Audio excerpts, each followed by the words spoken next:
Khairpur deputy commissioner Khairpur Altaf Ahmed Chachar district health officer doctor Kalimullah Shaikh ऐं ॿियनि लाॻापियल ऑफिसरनि ऐं डॉक्टरनि पारां कोसर अस्पताल में हिफ़ाज़ती टुकनि वारी मुहिम जे आलमी हफ़्ते जो इफ़्तिताह कयो। इन मौक़े ते डिप्टी कमिश्नर खैरपुर अल्ताफ़ अहमद चाचर चयो त हिफ़ाज़ती टुकनि जी मुहिम ॿारनि खे ख़तरनाक बीमारियुनि खां महफ़ूज़ रखण लाइ इंतिहाई अहम क़दम आहे। हुन चयो त हुकूमत सिहत जे शोबे में बहितरी सहूलतूं फ़राहम करण लाइ संजीदा कोशिशूं करे रही आहे।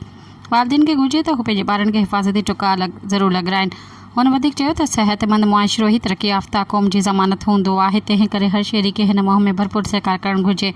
इन मौक़े ते district health officer doctor Kalimullah Sheikh चयो त हिफ़ाज़ती टुका ॿारनि खे मुख़्तलिफ़ मूज़ी बीमारियुनि खां बचाइण जो सभ खां मुअसर ज़रियो आहे।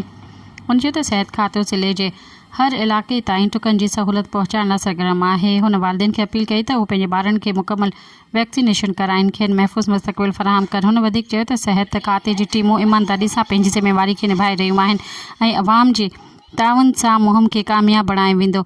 इन मौक़े ते API जो focal person doctor Ishfaq Ahmed Malha, deputy DHO doctor Abdul Haq Mahtlo, ADHO doctor Shahid Hussain Khaskheli, एन staff officer doctor Ashraf Ali Lakho, doctor Rana Aqib, Mohammad Rafi समेत सुपरवाइज़रनि, लेडी हेल्थ वर्करनि ऐं सिविल सोसाइटी जे माण्हुनि शिरकत कई।